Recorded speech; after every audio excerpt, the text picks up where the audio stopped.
You want to support Roland Martin Unfiltered? Be sure to join our Bring the Funk fan club. Every dollar that you give to us supports our daily digital show. There's only one daily digital show out here that keeps it black and keep it real. As Roland Martin Unfiltered. Support the Roland Martin Unfiltered daily digital show by going to RolandMartinUnfiltered.com. You can make this possible. Well, the Nevada debate tomorrow night got really much more interesting. Of course, initially, Senator Bernie Sanders, Vice President Joe Biden, Senator Elizabeth Warren, Senator Amy Klobuchar, as well as Mayor Pete Buttigieg. Those five qualify for the debate. Now there will be a sixth, former New York Mayor Mike Bloomberg. And trust me, every candidate plans on going after the billionaire who's already spent more than $350 million on his campaign. Says he will spend up to $1 billion to win the nomination. This shall be interesting. Now, of course, all of this has been changing the game. If you look at now the polling data, shows that Michael Bloomberg with 14.2% of the national vote, behind Joe Biden at 19.2%. On top is Bernie Sanders at 23.6%. And so we also, of course, look at what's happening not only with that, but also look at the various states. So, for instance, Mike Bloomberg is not on the ballot in Nevada. He's not on the ballot in South Carolina, the next two states voting. He will first appear on the ballot on Super Tuesday. But what this means is that this debate will actually be more of a national debate because it'll be his first time up against all of the other campaigns. Let's talk about their panel, Dr. Cleo Monago, political analyst, also Kelly Bethea, she's a communications strategist, and Melik Abdul, Republican strategist. All right, folks, so what's interesting here is that some people are trying to lower expectations, saying, well, his first time out. No, ain't gonna fly. Right. Not gonna fly. There's no way in the world the Bloomberg campaigns agrees to be in this debate. Well, they qualify on Tuesday, the debate's on Wednesday, but he's not be preparing for this debate. Cleo, but he better be prepared because every candidate on this stage is going to throw everything at him. I've been told the Biden camp, they are gearing up to go after him hard. Senator Bernie Sanders has already made it clear he's going to go after him hard as well. But I think the one person out of all of them who really has an opportunity to really, I think, stand out, Senator Elizabeth Warren. Well, I imagine that Mr. Bloomberg is preparing. He has the money to get coaches, to get writers, to get the people that can write speeches and get him prepared. The man is preparing. He's probably with an acting coach as we speak. So I don't think he's going to... Not an acting coach. Well, it's all an act. As far as I'm concerned, it's all an act. But he's probably preparing, and I mean, he has a few dollars, to get himself ready. I'm sure that he's studying his candidates, and he's going to show people that money talks.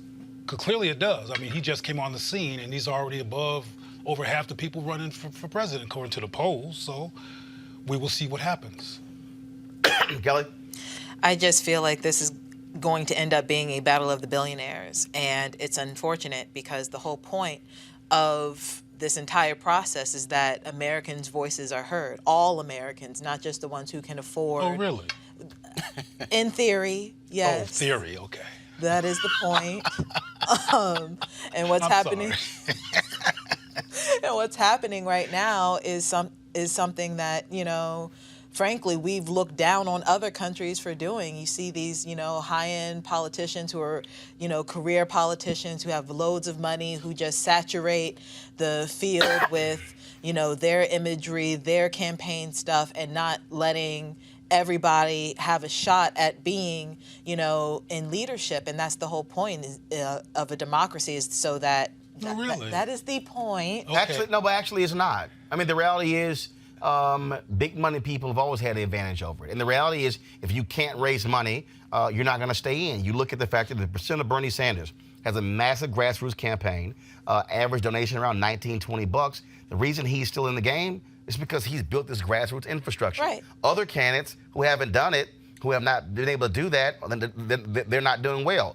But we can go down the line and show rich folks who've actually run, who've had an advantage. When Jeb Bush ran in 2016, I mean, he walked into the campaign with daddy's infrastructure, fundraising infrastructure.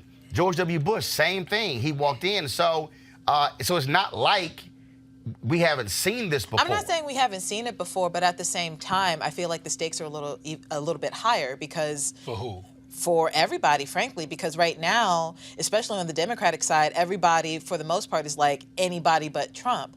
And in doing that, you kind of have a situation where what we have right now, where you have candidates like Bloomberg, and I'm sure we'll talk about this later in the show, that a lot of people don't necessarily want, but because of the money that he is pouring into this, it looks like he might actually, be a true contender because he is saturating the field with his dollars. Yeah, but let's just be honest. The reason Bloomberg is in the race because of the weakness of Joe Biden.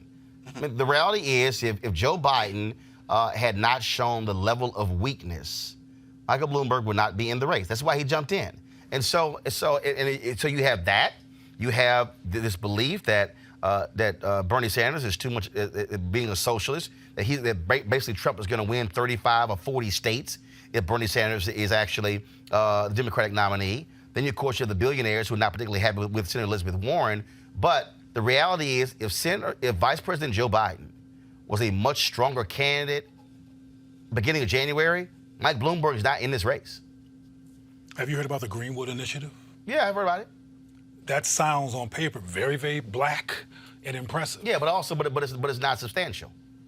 First Okay, of all, you're looking for substance. no, it's not. First of all, he lays out that he wants to create 100,000 new black-owned business. Okay, that sounds great. Okay, so you're like, hey, that sounds great, but the reality is there are 2.6 million black-owned businesses right now in the United States. 2.5 million of those only have one employee. They're doing an average revenue of $54,000. The problem is not we need more black-owned businesses. We need more black-owned businesses with scale. That's what we need. Yeah, the question I would have to Michael Bloomberg is like, okay, how many black-owned businesses have you worked with Bloomberg, your company? See, and that's so the issue that we have is scale, access to dollars, and so that's what you're looking at. But again, it's for all the people who are upset with Bloomberg, it really has been really about the weakness of the top. You look at a Sanders, you look at the numbers, 28, 30%.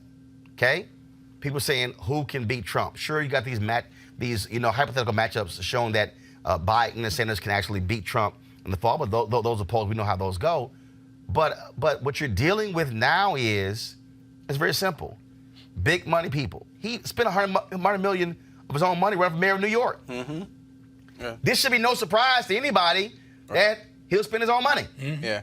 And so the interesting thing to me about this is that, we have someone, it's almost like the juxtaposition between the AOC wing of the Democratic Party and now what we're looking at with Michael Bloomberg. I'm not convinced yet that Michael Bloomberg will be able to buy himself his way to the nomination. I didn't realize until you mentioned that he's not going to be on the ballot until Super Tuesday, which is pretty shocking. And I just think from just a political... He decided too late.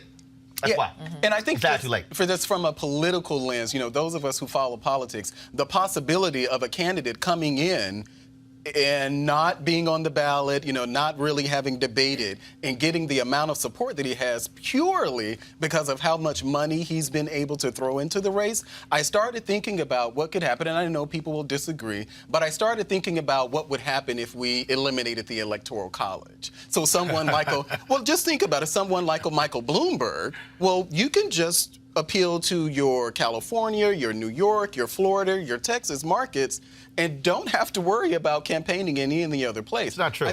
Not true. Because first of all, if you actually look at the existing map, most candidates, Republican and Democrat, don't campaign in those places. They don't. They don't. Let's just be honest. They do not go to the Dakotas. Take those two off. They definitely No. Take those two off the map. They don't go to Idaho. That's 3. They aren't going to Wyoming. That's 4. They aren't spending a significant amount of time. If you're a Democrat, you're not spending time in Kansas because that's going outside red. Of Iowa. And so if the reality is, you only have maybe 8 to 10 states where both candidates actually campaign. Mm-hmm. So even if you take away Electoral College, even right now with Electoral College, okay, for all the numbers, they're really only campaigning in 8 to 10 states. They're campaigning in, Trump didn't go to California. He's like, I can't win California. Yeah, all right? That's true. So you're going to New Mexico. You're going to Colorado. Mm-hmm. You're going to Florida. Arizona. You're going to North Carolina, Arizona, Georgia. You're going to North Carolina. Both of the Carolinas. Ohio, Wisconsin, Michigan, Pennsylvania. That's 11. Yeah. You're going to 11 states. So right now, even with the Electoral College, 39 states, they're off the books. So to me, Electoral College or not doesn't change anything. The bottom line is you still have to be able to appeal to the voters. I think what's really happening here is, for Democrats, it's fear. It's this massive fear of, I was talking to some black activists today, people who I thought would not be Bloomberg. They said, nope, that's the only person who can win.